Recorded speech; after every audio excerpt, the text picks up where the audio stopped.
So Sunday session हम start करते हैं।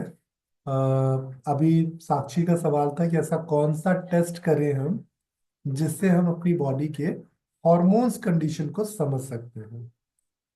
हॉर्मोन्स कंडीशन को समझने का वैसे तो देखिए अलग अलग हॉर्मोन्स को समझने के लिए अलग अलग टेस्ट है कि अगर आप रिप्रोडक्टिव हार्मोन समझना चाहते हैं तो आप एफएसएच का लेवल देख सकते हैं, आप एलएच का लेवल देख सकते हो, आप ईस्ट्रोजन के लेवल्स देख सकते हो, या आप अगर एग क्वालिटी देखना है तो एएमएच देख सकते हो, प्रोलैक्टिन देख सकते हो, बहुत सारे टेस्ट कर सकते हो। इसी तरीके से आप मेटाबॉलिज्म समझना चाहते हो तो थायरॉक्सिन देख सकते हो, T4 देख, T3 देख सकते हो, टीएसएच देख सकते हो, या फिर अगर आप और कोई दूसरा अपना स्ट्रेस हार्मोन देखना चाहो तो देख सकते हो। बट अगर ओवरऑल वेलनेस देखना चाहते हो तो सबसे आसान टेस्ट है कि आपकी बॉडी में मेलाटोनिन कितना लगा, क्योंकि ये मेलाटोनिन जो है ये हर रोज एक जैसा नहीं होता है। आपको हर रोज एक जैसी नींद नहीं आती। कभी आपकी नींद बहुत जबरदस्त होती है, कभी आपकी नींद बहुत डिस्टर्ब होती है। तो आपकी नींद जैसी होगी वैसा मेलाटोनिन आपको बनेगा। तो आपको क्या करना है कि अपने एक हफ्ते का रूटीन, एक हफ्ते आप कितने बजे बेड पे गए अंधेरा करके और कितने बजे उठे, इस ड्यूरेशन को नोट करना है और अपनी एनर्जी को समझना है। तो अगर कोई इंसान सो के उठने के बाद एनर्जेटिक नहीं फील कर रहा है तो मेटाबॉलिज्म गड़बड़ चल रहा है, उसका एंडोक्राइन प्रोफाइल गड़बड़ है। और कोई इंसान अगर सो के उठने के बाद एनर्जेटिक फील कर रहा है तो उसकी मेटाबॉलिक प्रोफाइल अच्छी है। बहुत सिंपल तरीका है अपने हार्मोन्स को समझने का। इसीलिए योग टीचर जो है ना वो पीनियल एक्टिवेशन की बात करते हैं, या सांभवी मुद्रा की बात करते हैं, या बहुत सारे योग टीचर जो और थोड़े साइंटिफिक होते हैं वो वेगस नर्व की बात करते हैं। तो ये जितने भी तरीकों की आप बात कर रहे हो ये सब के सब कहीं ना कहीं आपकी बॉडी में एक ही चीज बेहतर कर रही है, वो है आपका बायो। तो आपकी बॉडी का बायो क्लॉक जितना बेहतर होगा उतना आपके एंडोक्राइन हॉर्मोन्स बेहतर आएंगे। और ये एंडोक्राइन हॉर्मोन्स कभी भी बेहतर नहीं होंगे जब तक आपका peripheral nervous system relax state पे नहीं है। अगर आपका peripheral nervous system balance state पे नहीं है तो आपके एंडोक्राइन हॉर्मोन्स कभी भी बेहतर नहीं हो सकते। और आपका नर्वस सिस्टम रिलैक्स स्टेट पे तभी आएगा जब आपके पास सही बायो क्लॉक हो। और सही बायो क्लॉक के लिए जो सबसे जरूरी चीज है वो है उजाला और अंधेरा। अगर आपकी जिंदगी में उजाला और अंधेरा नहीं है तो संभल जाइए, आप बहुत बीमार, बहुत बहुत ज्यादा बीमार होने वाले हैं। तो उजाले और अंधेरे दोनों से प्रेम अगर है तो आपकी जिंदगी बहुत अच्छी है। या जैसे योग टीचर कहते हैं ना, सूरज और चंद्रमा, फेमिनाइन और मस्कुलाइन एनर्जी है, हठाकार और इस तरह की जो एनर्जी जो हठ योग बात करता है, लकार और हठाकार एनर्जी की। तो ये है वास्तव में आपके हॉर्मोन्स और आपका नर्वस सिस्टम। तो अगर आप वास्तव में हॉर्मोन्स और नर्वस सिस्टम को इम्प्रूव करना चाहते हैं तो अंधेरे से दोस्ती जरूर करिए। अब ये अंधेरे सी दोस्ती जो है ये जरूरी क्यों है? जरूरी इसलिए है क्योंकि ये जो फिल्मों की भी मैं बात बता रहा था ना, शक्तिमान गंगाधर दोनों एक थे। मैं बच्चा था जब शक्तिमान बहुत फेवरेट कैरेक्टर हुआ करता था बच्चों का। तो कभी सीरियल में ये नहीं दिखाया गया कि गंगाधर शक्तिमान बनता हुआ किसी के सामने था। हमेशा गंगाधर शक्तिमान जब बनता था जब आसपास कोई इसको देख ना रहा हो। हम बच्चे टीवी में देख रहे होते थे लेकिन आसपास कोई दूसरा कैरेक्टर उसको देख नहीं रहा होता। मतलब वो अपनी चीजों से हटके अंधेरे में आके शक्तिमान बनता था। ठीक ऐसी ही कहानी आपने सुपरमैन की देखी होगी, बैटमैन की देखी होगी। तो यही कहानी हमारे भीतर भी चलती है कि जब तक हम देख रहे होते हैं जब तक मेरी आंखें किसी ऑब्जेक्ट को देख के पहचानने की कोशिश करेंगी, क्या होगा, मेरा ब्रेन उस पर कंटिन्यूअस प्रोसेस कर पाएगा। तो अगर मेरे कमरे में लाइट जल रही है, तो मैं कभी खिड़की देख सकता हूँ, दरवाजा देख सकता हूँ, स्विच बोर्ड्स देख सकता हूँ, दीवारें देख सकता हूँ, बेड बेड पे बिछी हुई बेडशीट कुछ भी देख सकता हूँ, पर्दे कैसे लगे हैं, कोई टेबल चेयर पड़ी है, कोई कप तो नहीं पड़ा, कुछ भी, कोई ना कोई चीज मेरी नजर में आएगी और मेरा ब्रेन उसको पहचानेगा। सही बात है। जब तक उजाला है तब तक कोई ना कोई चीज नजर पे आएगी और ब्रेन उसको पहचानेगा। लेकिन अगर ब्रेन बंद हो गया पहचानना, तो क्या होगा, मजबूरी में नींद आएगी। तो जैसे ही ब्रेन ने पहचानना बंद किया, नेचुरली ब्रेन जो आपके लिए जरूरी मेलाटोनिन है, ये प्रोडक्शन इम्प्रूव कर देगा।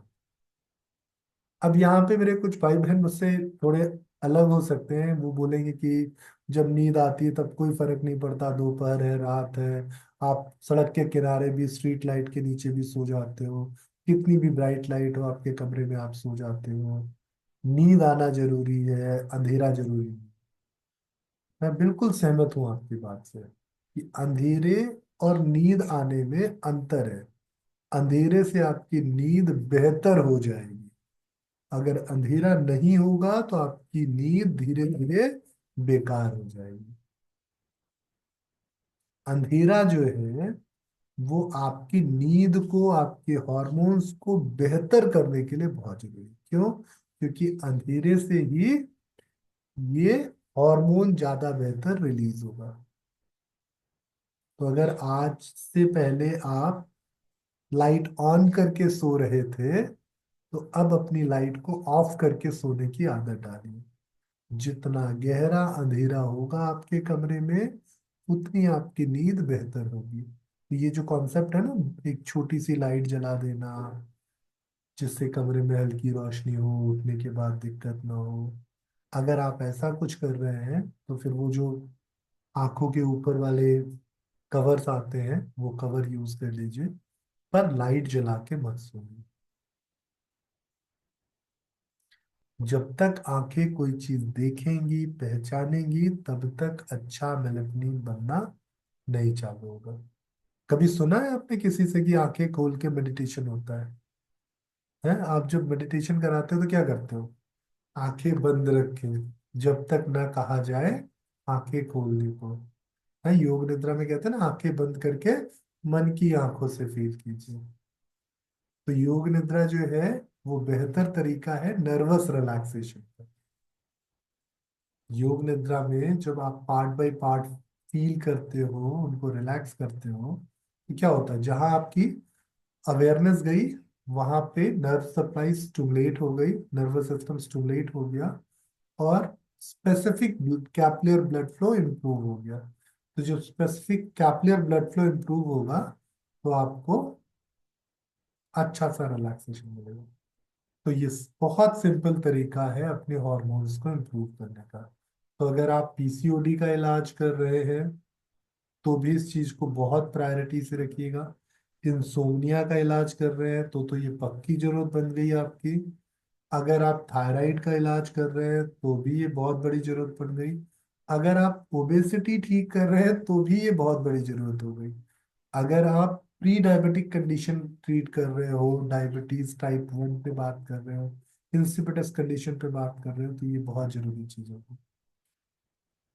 तो कोई भी इंडोक्राइन डिसऑर्डर अगर आप ठीक कर रहे हो जहां हॉर्मोन्स गड़बड़ हो रहे हैं, तो अंधेरे में सोना बहुत जरूरी है। ठीक। चलिए, तो अब लेते हैं आपका दूसरा सवाल। दूसरा सवाल कौन पूछ रहा है? दीपाली का आप पूछ रहे हो? प्लीज अपने सर सवाल रेडी रखिएगा। हाँ जी दीपाली। सर अगर किसी को अभी जस्ट हाइटर हार्निया का सिम्टम छोटा सा शो हो रहा है, तो हाँ। उसके साथ क्या ऑपरेशनल मतलब कंडीशन है, या फिर उनको जो नॉर्मल अभ्यास कराते हैं वो करवा सकते हैं? जस्ट पूनम। अपेयरेंस ही है सर, हाँ, थोड़ा सा। पूनम, आपका सवाल तो बहुत अच्छा है। बहुत सारे लोग इस चीज को पूछते हैं। लेकिन दरअसल होता क्या है कि जब अगर स्ट्रक्चरल चेंज हो जाए तो स्ट्रक्चर रिवर्स नहीं होगा। जैसे आप एग्जाम्पल से समझिए कि कोई भी चीज अगर आपकी बॉडी में एक्स्ट्रा ग्रो हो गई। अब जैसे मेरी ये नाक थोड़ी बड़ी हो गई, है ना। ऐसा मेरे मम्मी पापा कहते हैं कि मेरी नाक आगे से थोड़ी बड़ी हो गई है। जी। अब मैं इसको काट के नए स्ट्रक्चर में जरूर ला सकता हूँ अभी, तरह तरह की कॉस्मेटिक सर्जरीज से।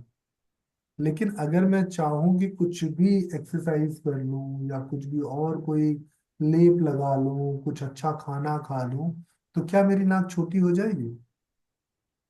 नहीं हो सकती है। हम्म? तो ठीक नहीं यही सर। चीज हाइटल हार्निया में हुआ कि आपके जो डायफ्राम की लेयर है उसको जी। परफोरेट करके आपका स्टमक ऊपर की ओर डेवलप कर गया। तो अब वो जो परफोरेशन, जो डायफ्राम की लेयर डैमेज हुई है, वो वापस ऑटो रिपेयर तो नहीं होगी। जो नहीं स्टमक का सर। पार्ट ऊपर गया है वो नीचे नहीं आएगा। हाँ, ये नहीं सर। जरूर कर सकते हैं कि अब इसको और बढ़ने ना दें। तो अगर हम एक्सरसाइज करेंगे, एसिड रेगुलेशन अच्छा करेंगे, तो क्या होगा? ये वहीं पे रुका इन है। और अगर हम एसिड रेगुलेशन नहीं कर पाएंगे तो ये दिक्कत होगी। तो बहुत सर सिंपल है। सर कार्टिलेज के साथ ऐसा रहता है कि री इन्वर्स नहीं हो सकता, बट अदर मसल्स भी अगर खराब होते हैं तो सप्लीमेंट से या फिर नेचुरल नेचुरल चीजें लेने से थोड़ा सा रिवर्स हल्का सा भी नहीं हो सकता है सर? तो ये पटके अलग हो गई ना, जुड़ने के लिए क्या चाहिए? आपस में ऐसे जब बोन टूटती है तो क्या होता है? बोन टूटती है तो उसको आपस में फिक्स करके हम एक प्लास्टर लगा देते हैं। तो जब ये मेरे जी सर। दोनों हाथों को ऐसे बांध दिया जाए और एक साल के लिए ऐसे छोड़ दिया जाए, तो क्या मेरी हथेली चिपक जाएगी? नहीं चिपकेगी। नहीं सर। हाँ। लेकिन अगर मैं लाइफ यहाँ से। पे एक बड़ा सा कट लगा दूं और उस कट को फिर चिपका के एक बैंडेज लगा दूं, तो थोड़े दिन बाद ये कट हील होके खत्म हो जाएगा।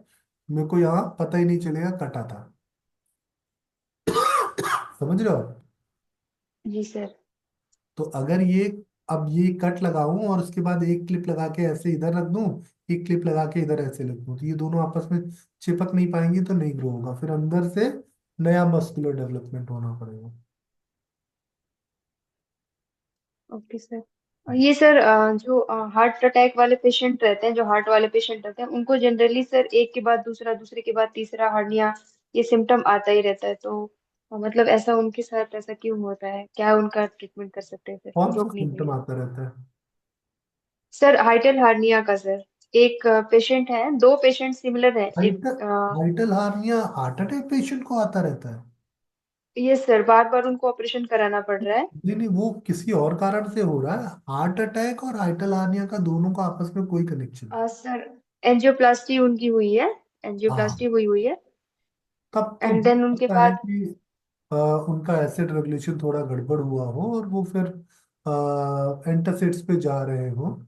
तो अगर ऐसा कुछ है तो फिर उस पे तो खाना ही एकमात्र उपचार है।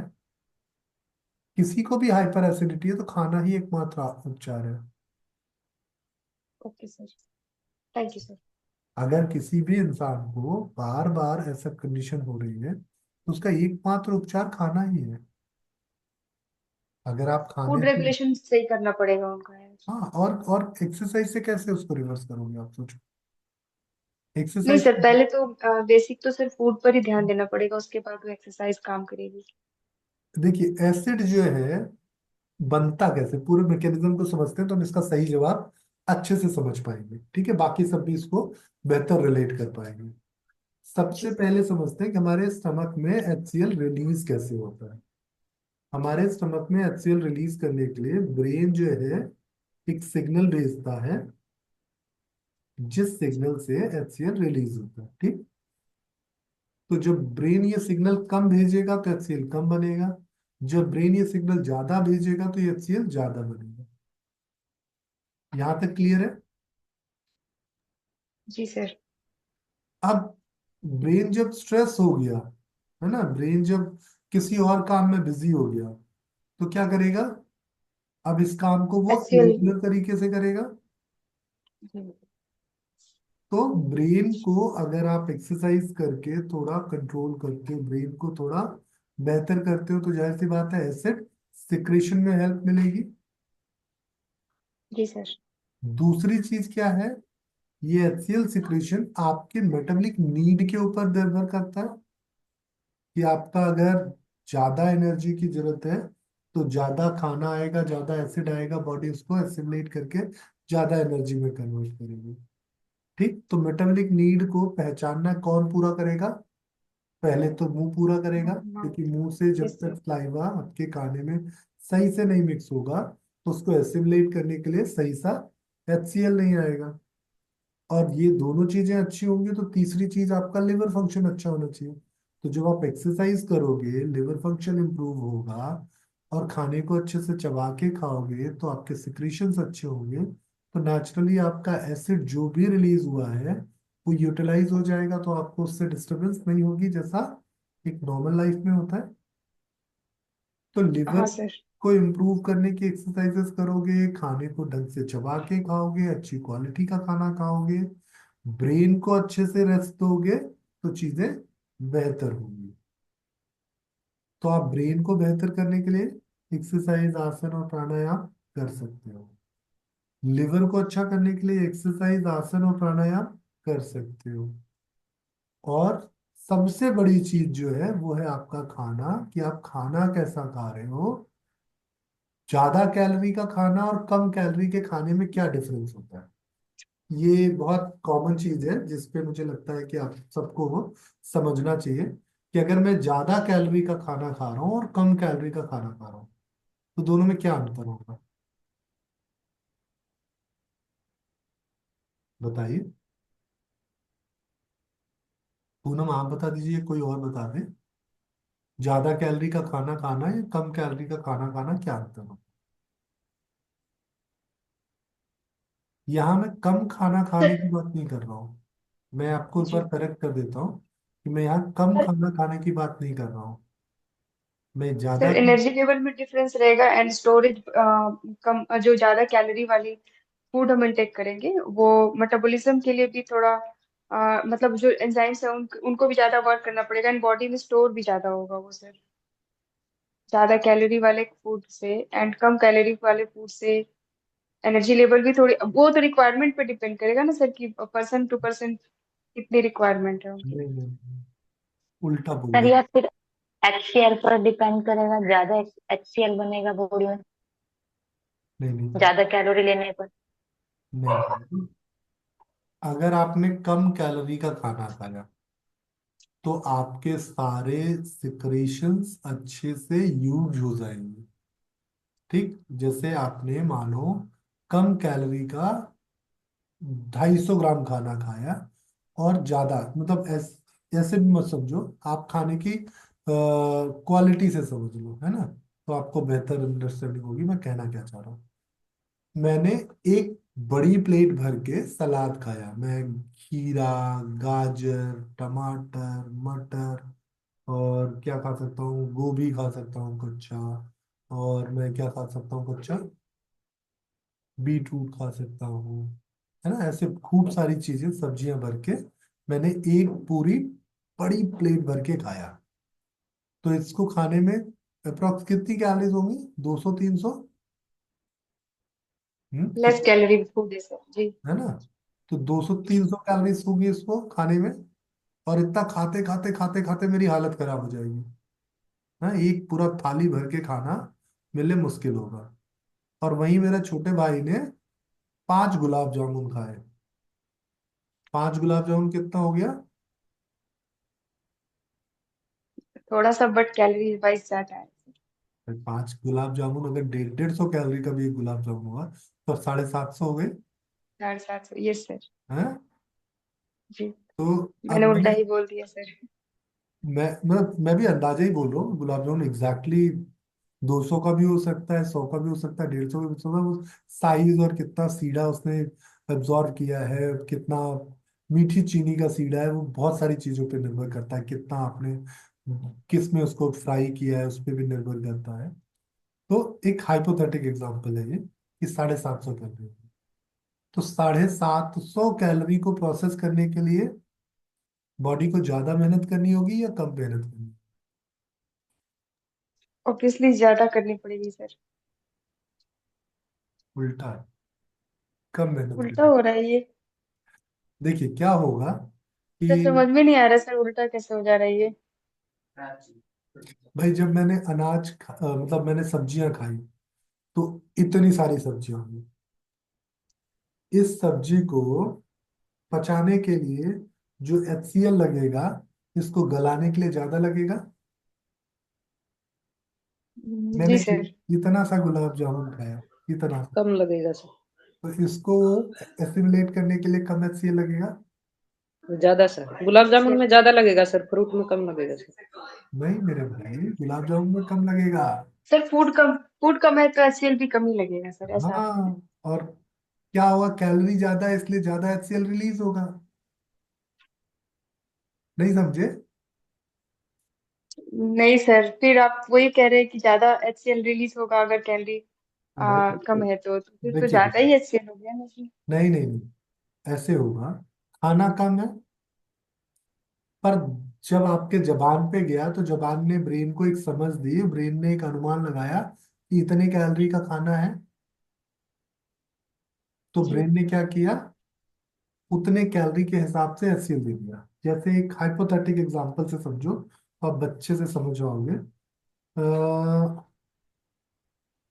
बहुत सिंपल से एग्जांपल से समझते हैं कि 100 कैलोरी के लिए मानो 50 ml HCl चाहिए।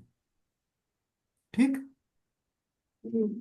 तो 300 कैलोरी के लिए हमको 150 ml HCl चाहिए। हाँ यस सर। सर। 750 कैलोरी के लिए कितना चाहिए फिर? वही 350 के आसपास। 375 ml। जी। हम्म। तो 375 ml HCl आएगा, और इतू सा खाना रहेगा। तो क्या होगा, खाने के तुरंत न्यूट्रलाइज करके बाकी का HCl क्या करेगा, उबलेगा। तो ज्यादा एसिड बनेगा, ज्यादा गैस बनेगा, ज्यादा आपको इरिटेशन होगी, इसोफेजियल रिफ्लेक्स होगा। अभी भी नहीं समझ में आया? नहीं नहीं, अब समझ में आ गया सर। मतलब हमारा हम ये कह रहे हैं कि अगर हमने कैलोरी वाइज ज्यादा खाना लिया है, कैलोरी वाइज जो फूड है वो कैलोरी वाइज ज्यादा है एंड क्वांटिटी कम है, तो हाँ, अकॉर्डिंग टू कैलोरी HCl हमारे पास ज्यादा आएगा, बट उसको पचाने के लिए थोड़ा ही HCl लगेगा, और जो बाकी का HCl रिमेनिंग हो रहा है उसके साइड इफेक्ट्स बॉडी को दिखेंगे। बिल्कुल। जैसे एक 750 ml ग्लास में आपने थोड़े से गुलाब जामुन डाल दिए, और एक 150 ml के गिलास में आपने खूब सारी सब्जियां डाल दी। तो जिसमें 150 ml है, वो पता ही नहीं चलेगा, सब्जियों में खो जाएगा। तो ये HCl न तो इंटेस्टाइन को डैमेज करेगा, ना इसोफिजियल रिफ्लेक्स करेगा, ना एसिडिटी बनाएगा, ना गैस बनाएगा। क्या करेगा, उन सब्जियों को ही प्रोसेस करने में लग जाएगा। और यहाँ पे क्या है, 750 में अपने थोड़े से गुलाब जामुन डाले, तो थोड़े से गुलाब जामुन को तो फटाफट उसने प्रोसेस कर लिया। बाकी अब वो अंदर जाएगा, अल्सर भी बनाएगा, ऊपर आएगा तो इसोफेजियल रिफ्लेक्स भी होगा, और अंदर गैस भी बनाएगा। तो सर इसमें मतलब हम ये कह सकते हैं कि जैसे हम गुलाब जामुन खा रहे हैं बट उसके अंदर हमारी कैलोरीज के हिसाब से, बट उसमें फैट कंटेंट्स ज्यादा है क्योंकि वो फ्राइड भी है, उसमें स्वीट भी है ज्यादा है, तो उसके लिए HCl मतलब सेम ही रेशो में काम कर जाएगा वो फिर, जो नहीं, आप बता रहे हो। नहीं आपने उल्टा बोल दिया। मैं ये बता रहा हूं कि जितना ज्यादा हाई कैलोरी का फूड होगा, उतना ज्यादा HCl आएगा, लेकिन उसको मैनेज करने के लिए थोड़ा सा HCl काम करेगा, बाकी आपको डैमेज करने के लिए। HCl क्या करता है आपके फूड को?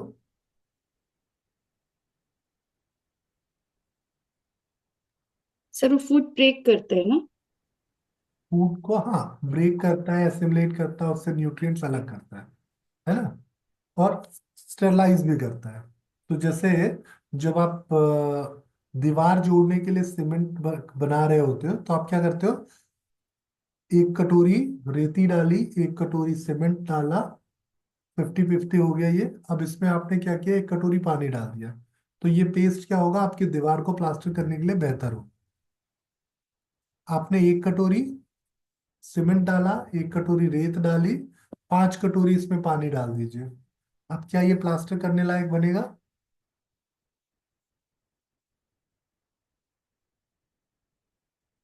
नहीं बनेगा ना। नहीं, नहीं सर।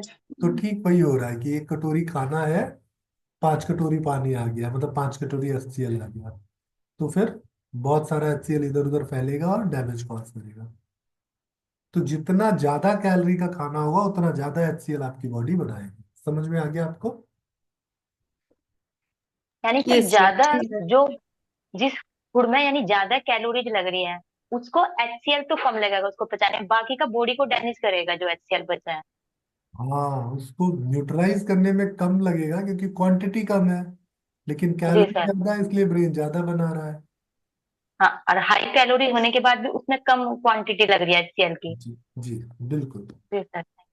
सर अगर सलाद ज्यादा खाएंगे और उसके साथ दो चार गुलाब जामुन भी खाएंगे तो क्या होगा? भाई सलाद ज्यादा खाओगे और गुलाब जामुन भी खाओगे तो आसानी से पच जाएगा। एक तो खाएंगे तो क्या होगा? आसानी से पच जाएगा। हाँ गुलाब ये। जामुन कब कब नुकसान करेगा? फिर आपको एसिडिटी होने की संभावना कम होगी। Sir yes sir. जैसे आप जब दाल चावल खाते हो, हम्म। साथ में सलाद खा लो और सिर्फ दाल चावल खाओ, और दोनों ही हम्म। स्थिति में अपना ग्लूकोज मॉनिटर करो कि हम्म। कितना आपका ग्लूकोज स्पाइक करता है। तो जब आप सलाद के साथ दाल चावल खाओगे, तो आपकी बॉडी में ग्लूकोज कम स्पाइक करेगा, और जब बिना सलाद के दाल चावल खाओगे, तो आपकी बॉडी में ज्यादा ग्लूकोज स्पाइक करेगा। समझ में आया मेरी बात, मैं कहना क्या चाह रहा हूँ? समझ में आया सर, मैं सुबह सलाद ही खा रहा हूँ अभी डेली, तो मुझे वो समझना चाहिए था, इसलिए पूछा था।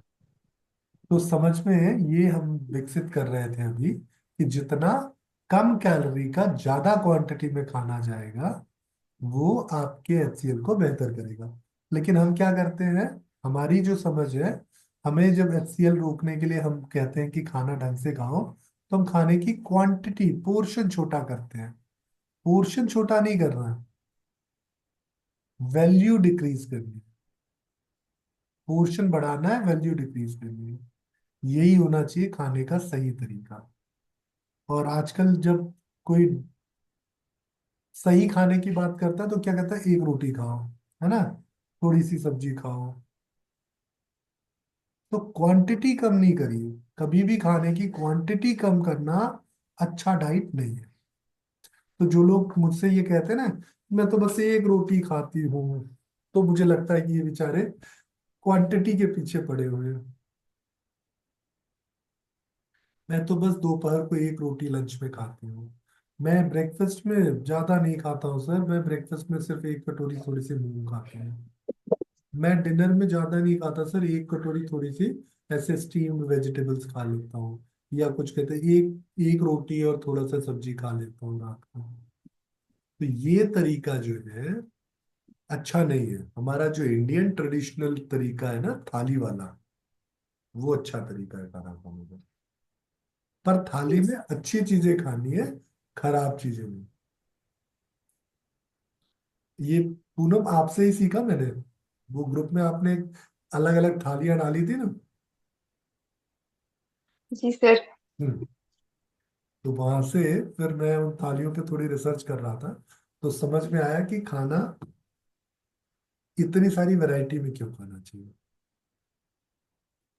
कम खाना खाना और वैरायटी का खाना खाना, दोनों में अंतर है। जैसे अभी सर संतोष सॉरी जी पूछो, जी जी वहाँ बोले। सर, फास्टिंग करना चाहिए फिर? हाँ, ये भी बड़ा अच्छा सवाल है, इस पे भी बहुत सारे लोगों का कंफ्यूजन है। जी रिया, आप भी बोल दीजिए, फिर मैं बोलता हूँ। जी सर, फास्टिंग भी आपने बताया था कि फास्टिंग करना होता है कि अपने अंदर वो इच्छा भी नहीं होनी चाहिए कि हम कल खा लेंगे, हम्म, तो वो भी इफेक्ट करता है कि हमारा मोटापा तो बढ़ेगा ही, पर हमारे मन में वो रहेगा माइंड में कि हमको तो कल खाना है, आज तो हमारा फास्ट है। और जैसे आपने थाली का बताया, तो मैंने जैसे डाइट कोर्स किया है, लोग मोटे इसलिए होते हैं कि वो कम खाते हैं, हम- और जो अच्छा खाते हैं वो पतले ही रहते हैं हमेशा, और वो कलरफुल खाते हैं। थाली मतलब कलरफुल, इंडियन थाली मतलब अचार भी, दही भी, ग्रीन रेड सब उसमें होता है, तो वो सबसे हेल्दी माना जाता है। हम पूरा अगर पूरे विश्व का रिकॉर्ड चेक करें वर्ल्ड वाइज, तो सबसे बेस्ट खाना हमारा इंडियन खाना ही कहलाता है, इसलिए। नहीं नहीं भैया जी, इस बात से तो नहीं सहमत हूँ। मैं भारतीय हूँ बहुत, मन से तन से धन से, लेकिन मैं इस बात से सहमत नहीं हूँ। हाँ, हर किसी को अपने शायद देश का अच्छा लगेगा, हाँ पर नहीं, हेल्दी माना जाता है अगर पुराने जमाने से देखें हम कि जो हाँ खाते थे। ये बिल्कुल, हमारे पूर्वज जो खाते थे वो अच्छा खाते थे। हम्म। अभी जो आज हमारा आज का इंडियन तो खाना है ना वो खराब हो गया है। अभी हाँ, हमारे इंडियन खाने में बहुत सारा गड़बड़ियाँ मिलावट हो गया। हैं। क्योंकि अभी हमारे खाने में ना हमने बहुत सारी ऐसी चीजें मिलाना चालू कर दिया है जो सेहत के हिसाब से अच्छा नहीं है। अच्छा नहीं जैसे है, सही। हमारा एक पुराना खाना समोसा है ना, ये अच्छा नहीं, कचौरी है ना, इट्स पूरियाँ नॉट गुड। हैं। तो ऐसे हमारे खाने में बहुत सारी चीजें हैं, जैसे कुछ चीजें बहुत अच्छी है हमारे खाने में, कुछ चीजें बहुत अच्छी है, कुछ चीजें बहुत खराब है। तो हमें बैलेंस में खाना इसीलिए चाहिए। और हाँ, हमारा सीजन के हिसाब से खाने का जो साइंस है, ये सबसे अच्छा साइंस है। चलिए, तो खाने बिल्कुल। लगता है कि अब बेहतर समझ हो गई। फास्टिंग पे समझ लेते हैं कि फास्ट करना चाहिए या नहीं करना चाहिए। बिल्कुल, देखिए फास्ट जो है वो पेट से नहीं करना चाहिए, फास्ट दिमाग से करना चाहिए। जैसे आप एक चीज पढ़ते हो, ब्रह्मचर्य, है ना। तो ब्रह्मचर्य से अक्सर लोग अनुमान लगाते हैं कि सेक्सुअल इंटरकोर्स न करना ब्रह्मचर्य है। ऐसा बिल्कुल नहीं है। सेक्सुअल इंटरकोर्स न करना अगर ब्रह्मचर्य होता, तो ये जितने हमारे ऋषि मुनि या जो साधु सन्यासी हो, ये मतलब ये जो हमारे भगवान हैं, इन सबके बच्चे कैसे होते हैं? रावण बेचारा कैसे जन्म लेता? उसके पिता तो बहुत दिव्य इंसान थे। उसकी माँ कितनी प्लानिंग करके उसको, मतलब उनसे गंधर्व विवाह करती है और फिर रावण को प्लान करती है। आपने देखा है ना रावण की प्लानिंग की कहानी। तो इसलिए जब भी आप उपवास करते हैं तो उपवास पेट का मत कीजिए, मन का उपवास कीजिए, ब्रेन का उपवास कीजिए, बुद्धि का उपवास कीजिए।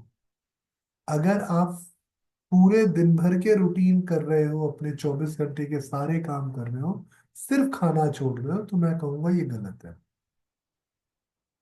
मैं कहूंगा गलत है। अगर आप ऑफिस जा रहे हो, लोगों से मिल रहे हो, सही गलत कर रहे हो, हिसाब किताब कर रहे हो, झूठ सच बोल रहे हो, और फिर आप सोच रहे हो कि आज मैं खाना ना खाऊं, हनुमान जी को प्रणाम कर लूंगा, शाम को उनको थोड़ा घूस दे के मैं कुछ बेहतर अचीव कर लूंगा, तो गलत है।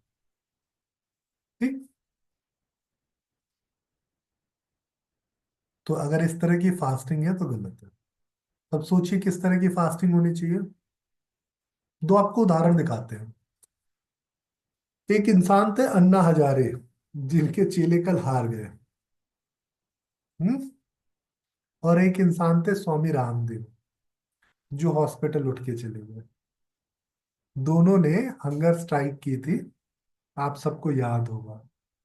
अन्ना हजारे कई कई दिनों तक के उपवास में थे, और बेचारे रामदेव मुझे लगता है 5-7 दिन में हॉस्पिटलाइज हो गए थे। क्या हुआ सब? मैं कुछ गलत बोल गया? सबने बंद कर लिया स्क्रीन।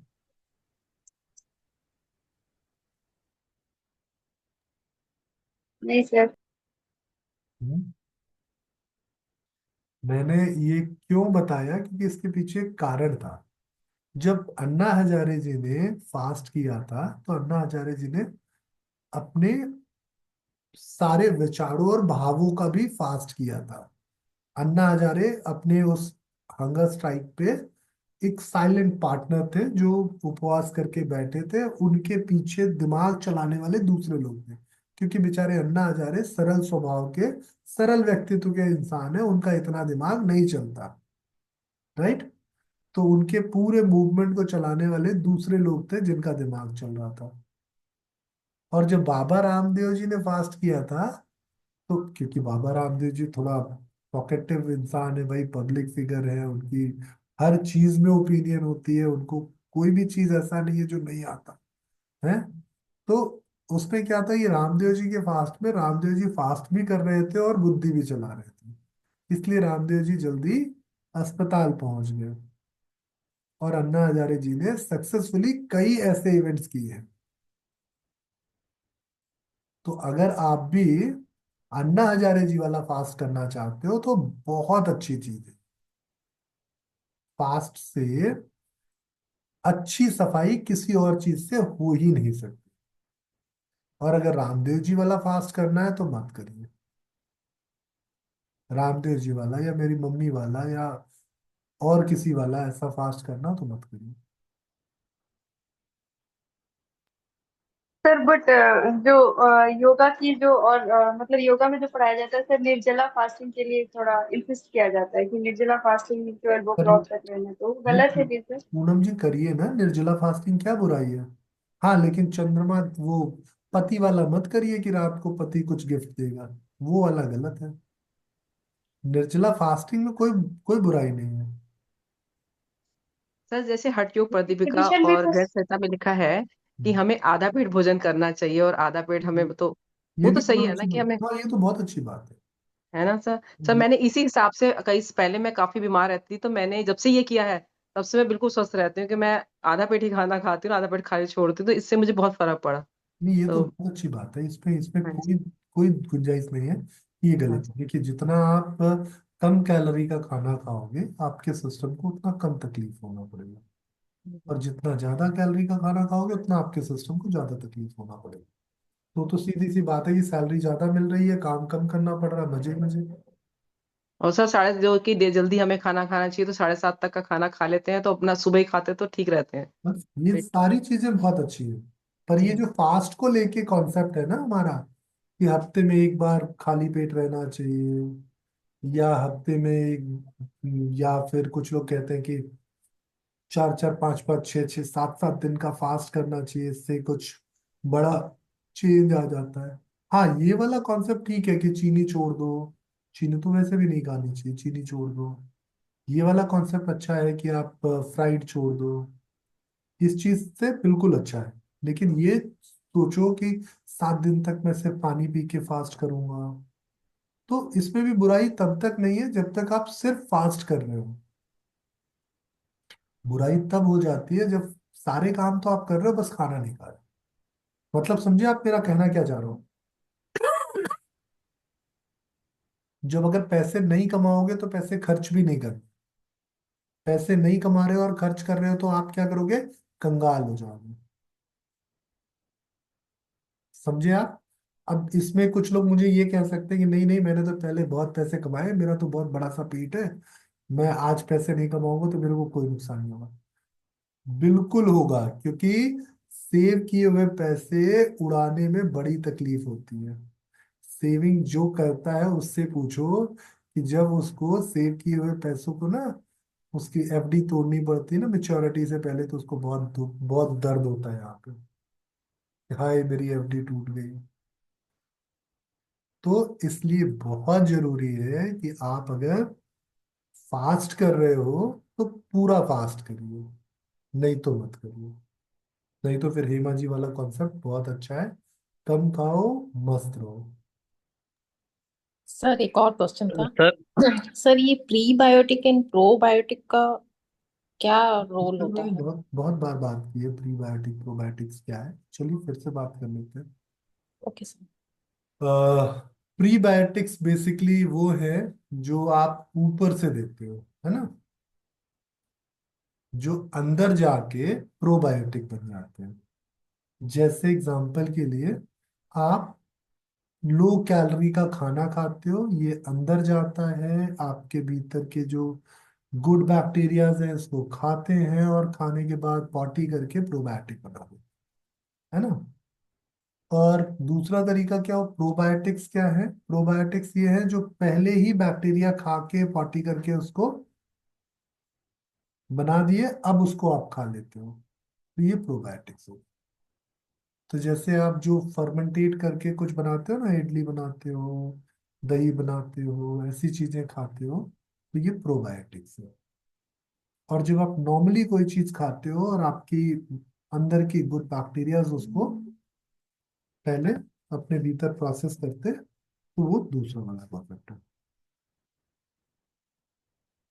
तो आपके भीतर के कितने गुड बैक्टीरियाज है, इस पे निर्भर करता है कि आप कितना खा सकते हो। ठीक है, थैंक यू। प्रीबायोटिक्स और प्रोबायोटिक्स। सर जी जी। अ, हरिओम सर। हरिओम नीचे। सर मेरे को ये पता करना है कि जैसे फास्ट करते हैं तो किसी को गैस एसिडिटी बनती है, तो उसको फास्ट करने चाहिए या फिर उसके साथ सर क्या और डाइट में लें कि उसको गैस एसिडिटी ना बने सर। तो देखिए अमित जी, पहले तो ये समझिए कि फास्ट करना क्यों है। सर जैसे फास्ट ये नवरात्रि के करते हैं, जैसे मम्मी करती हैं, और जैसे सर कोई भी करता है, हम्म। तो उनको जैसे ये प्रॉब्लम होती है सर, उनके उनको क्या सजेस्ट करें सर। नवरात्र में फास्ट करने का मतलब होता है माता रानी की पूजा करना। ठीक। तो मम्मी जी को एक कमरे में बंद कर दो, उसमें अटैच बाथरूम हो, और उस कमरे में आप माता रानी की एक फोटो या मूर्ति रखवा दो, और ठीक है सर। बोलो कि मम्मी 9 दिन बाद इस कमरे से निकलना, ना कोई एसिडिटी होगी, ना कोई गैस होगा, ना कोई दिक्कत होगी। ठीक है सर। समझ में आया आपको क्या कहना चाह रहा हूँ मैं। हाँ जी, हाँ जी सर, हाँ जी। और सर जो नॉर्मल ही करते हैं जैसे फास्टिंग सर, उनको अगर होता है तो उनको क्या सजेस्ट करें सर। उनको नहीं करना चाहिए, फिर उनको खाना चाहिए। अच्छा, देखिए, खाना चाहिए। हाँ, अगर आप नॉर्मल ही आप सोच रहे हो ना कि मेरा मन है आज नहीं, तो आपको कुछ ना कुछ खाना चाहिए। आप ऐसा कर सकते हो कि आप कुछ कम कैलोरी के खाने से फास्ट कर सकते हो। इस तरीके को बोलते हैं थेरापेटिक फास्ट। हाँ जी सर। ये जो थेरेपेटिक फास्ट होता है, इसमें तरीका ये होता है कि पहले आपको पानी पे रहना है, फिर धीरे धीरे आप कुछ जूसेस पे जाते हो, जूसेस से फिर आप धीरे धीरे कुछ बॉइल्ड चीजों पे जाते हो, फिर सेमी सॉलिड पे जाते हो, फिर ग्रेजुअली आप सॉलिड अडॉप्ट करते हो। तो ये होता है सिस्टम को क्लीन करने का तरीका। ये ओके। थेरेपेटिक फास्ट सबसे अच्छी चीज। अगर और आप सर जो ये आजकल जो इंटरमिटेंट फास्टिंग चल रही है, ये किस वहां तक सही है सर ये इसमें भी लिमिट कोई तो। बुराई नहीं है भाई। देखिए, जैसे हेमा जी कह रही हैं कि कम खाना चाहिए, वैसे आप 2 बार खाओ, हाँ जी। फालतू के खाने मत खाओ। पर इंटरमिटेंट फास्टिंग का मतलब है सिर्फ 2 बार खाना, मतलब 2 बार ही खाना, ठीक है सर। है ना। इंटरमिटेंट फास्टिंग का जो गैप कितना करे सर उसमें, इंटरमिटेंट में 14 आवर्स, रात वाला तो हो ही जाता है सर। फिर क्या दिक्कत है, जब रात वाला हो ही जाता है तो फिर अलग से क्या, अलग से प्रयास ही क्या करना है। चौदह नहीं। हाँ जी सर। चौदह 14 से 16 घंटे का अंतर। अगर आपने शाम को जल्दी खा लिया, जैसे आप सोचो कि शाम को आपने 7 बजे खा ली, हाँ तो जी सर। सुबह 7 बजे तक 12 घंटे हो गए, हम्म। है ना। और हम्म अगर आप हम्म। 10-11 बजे तक का वेट कर लेते हो गए आपके 15-16 घंटे। Okay sir, thank you sir. तो सर ये नवरात्रि के 9 दिन का ये पीछे का साइंस बताइए, समझ नहीं आया सर। नवरात्रि के 9 दिन का पीछे का साइंस। एक कमरे में बंद कीजिए 9 दिन तक, अभी आपने बोला। अरे माता रानी के लिए आप अगर फास्ट कर रहे हो, तो माता रानी के लिए 9 दिन दो निकालो ना, फिर क्यों आपको वो भाभी जी उनके घर में क्या हुआ, अरे उनका बेटा तो रात को पी के आया था, उनकी बहू देखो ऐसे बिना दुपट्टा लिए निकल आती है, ये सब करने की क्या जरूरत है फिर। सिर्फ माता रानी की पूजा करो 9 दिन। सर जिनको ज्यादा एसिडिटी और ज्यादा गले में जलन रहती हो, उनको अपन योगी चिकित्सा में क्या क्या करवा सकते हैं। देखिए, उनको योग क्या क्या ऐसे करवा सकते हैं, क्या क्या सजेशन दे सकते हैं। ऐसे सभी लोगों के लिए एक बड़ी अच्छी एडवाइस है कि पहले 7 से 15 दिनों तक जरूरत के हिसाब से पहले उनको कुंजल कराइए, और इन 7 से 15 दिनों में उनके खाने को बहुत कम कैलोरी का, इजी पचने वाला खाना बनाए। ठीक, तो उनको जी उबली हुई सब्जियां दे सकते हैं, उनको आप जल्दी पचने वाला खाना जैसे मूंग दाल की पतली खिचड़ी दे सकते हैं वेजिटेबल्स के साथ आसानी से पचने वाला दलिया बना के दे सकते हैं। ऐसा सेमी लिक्विड खाना उनको दें 7 से 15 दिनों तक, जो आसानी से पच जाए और कम कैलोरी का हो। सारी मीठी और इरिटेट करने वाली चीजें, कैफीन, टैनिन, ये सब चीजें बंद कर दो, है ना। जितना स्टूमुलेंट चीजें होंगी सारी बंद कर दो, और फिर धीरे धीरे उनको नॉर्मल खाने की ओर लेके जाओ। अब नॉर्मल खाना प्रोसेस्ड नहीं होना चाहिए, डीप फ्राइड नहीं होना चाहिए, बहुत ज्यादा स्पाइसी नहीं होना चाहिए, जो भी हो घर का बना हुआ हो। ठीक, इनके अलावा जो सर भी खा रहे हो घर का बना हुआ, धीरे धीरे 7 से 15 दिन में चालू कीजिए। मेडिटेशन कम से कम उनको 40 से 45 मिनट की रोज करने की सलाह दीजिए, और फिजिकल एक्टिविटी उनकी लाइफ में ऐड कर दीजिए। कम से कम 6 किलोमीटर पैदल चलना है उनको, दिन में 2 बार पैदल चलिए, 3-3 किलोमीटर बस। अगर कोई 6 किलोमीटर पैदल चल रहा है, मेडिटेशन कर रहा है 40-45 मिनट की, खाना ठीक से खा रहा है, तो एसिडिटी गायब हो जाएगी 15-20 दिनों के ये उपचार, और अगले 30 दिनों के अगले उपचार के। सर बोले। जैसे किसी को स्टमक में गर्मी ज्यादा बनती है, उनको जैसे लूज मोशंस होना बार बार, और सर उसके लिए क्या उपचार कर सकते हैं सर?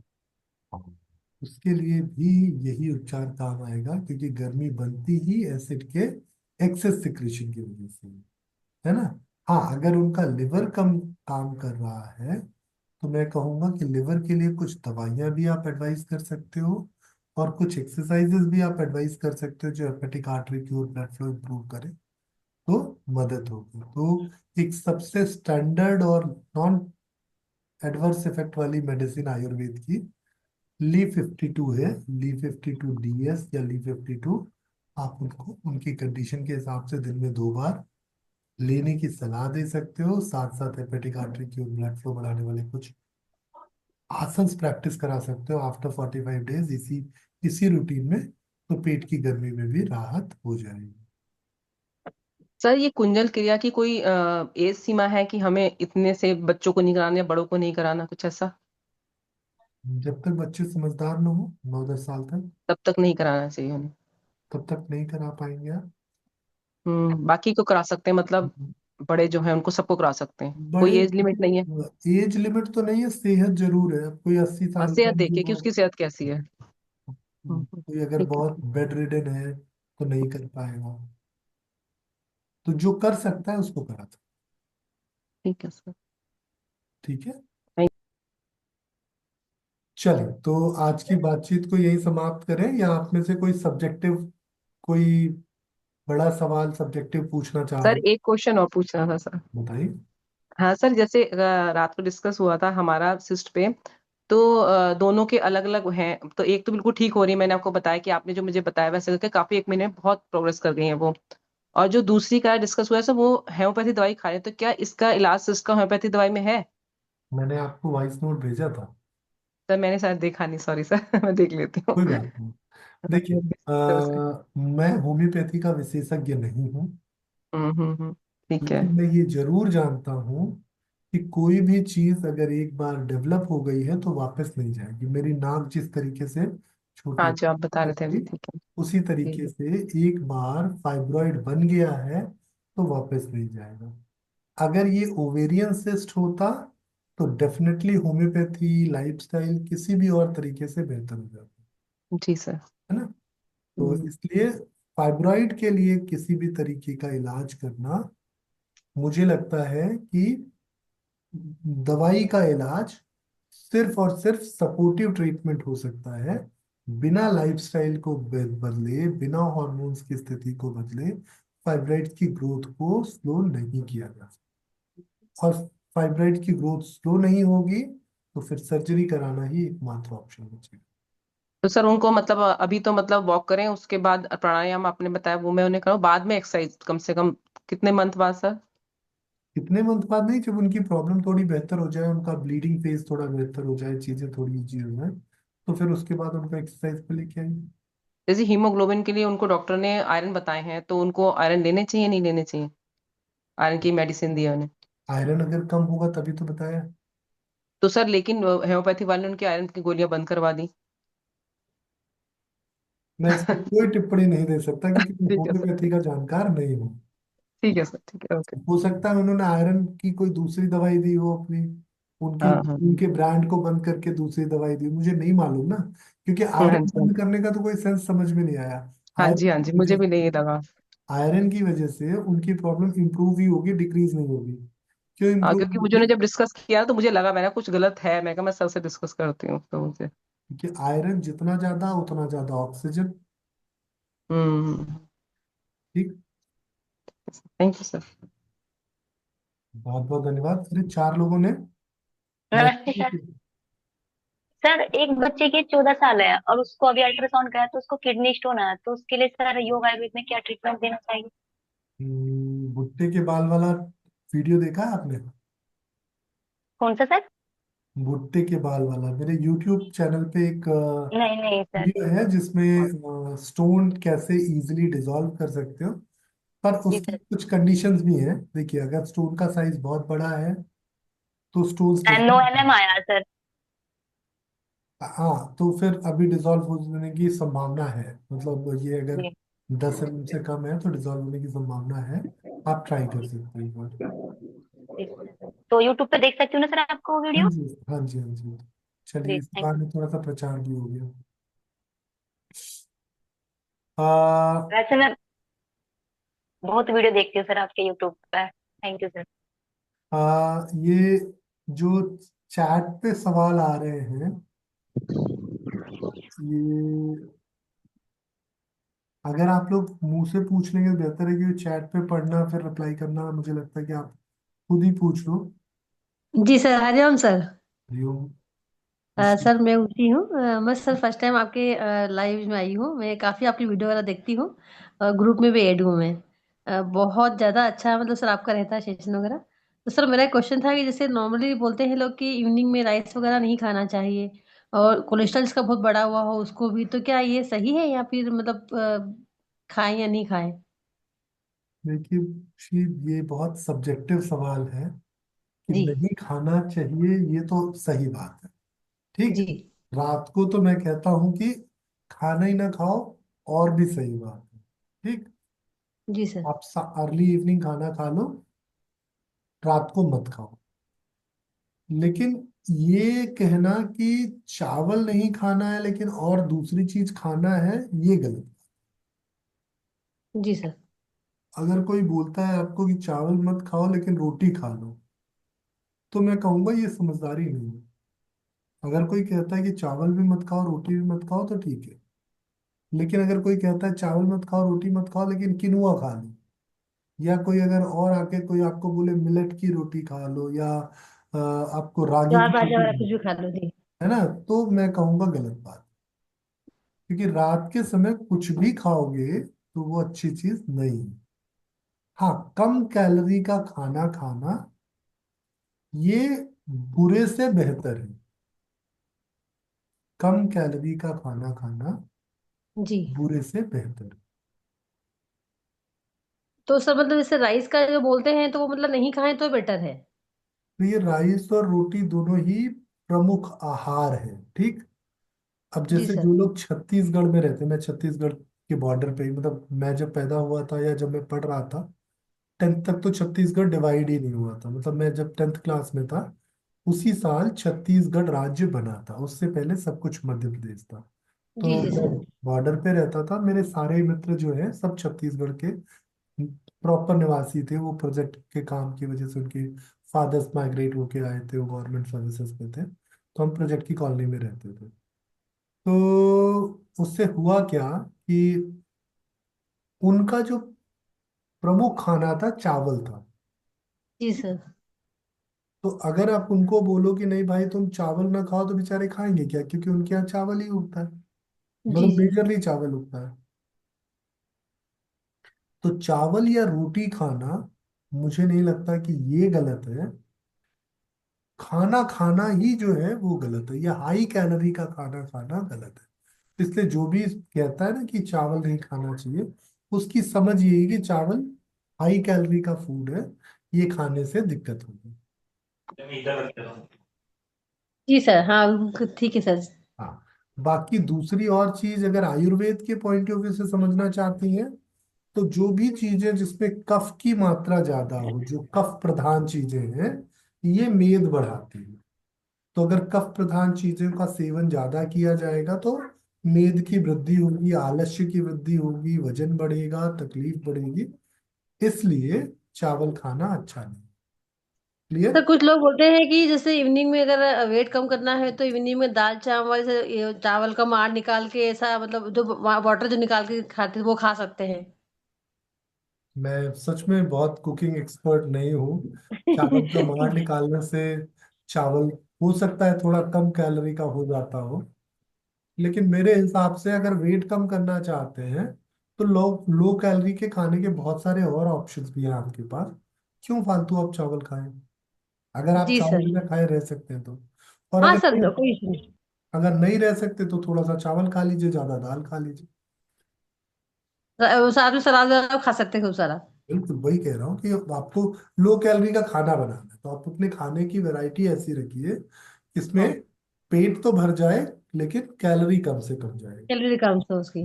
वजन कम करने का एक ही तरीका है कि आपका खर्चा बढ़ाना और कमाई कम करना। जब समझ कमाई कम होगी, खर्चा ज्यादा होगा, तो आप कंगाली के रास्ते पे आएंगे। जी sir, thank you so much sir.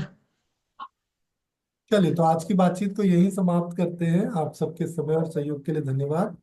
थोड़े अच्छे सवाल लेके आइएगा, अगले हफ्ते हम फिर मिलेंगे। अच्छे सवाल इन द सेंस कि थोड़े सब्जेक्टिव, और पढ़ते रहिए। जो लोग हमारा मेडिकल योगा कोर्स देख रहे हैं, या जो लोग हमारा वुमेन वेलनेस कोर्स देख रहे हैं, उन सबको एक रिक्वेस्ट है कि प्लीज थोड़ा अच्छे से पढ़िए, थोड़े और अच्छे अच्छे सवाल लाइए। उम्मीद कर रहा हूँ कि आप लोग इंजॉय कर रहे होंगे अपना कोर्स। और अगर सर किसी, मेरा क्वेश्चन था कि जो ग्रुप में बीपी वाला और जो जितने भी सारे वीडियो डाले हैं तो वो कब तक रहेंगे यूट्यूब पर, जिससे कि हम उसको रोज देखें तो कम से कम कुछ क्वेश्चन भी निकले और कुछ उसमें लगे कि हाँ सर से क्वेश्चन पूछ सकते हैं उनका। भाई देखिए, इसको जितना जल्दी देख लेंगे उतना अच्छा है। ये मुझे नहीं मालूम कब राजीव जी इसको गायब कर दें। जी सर, ठीक है सर। जितना जल्दी देख लेंगे वो आपका ही भला है। ठीक। जी सर, थैंक यू सर। नमस्कार।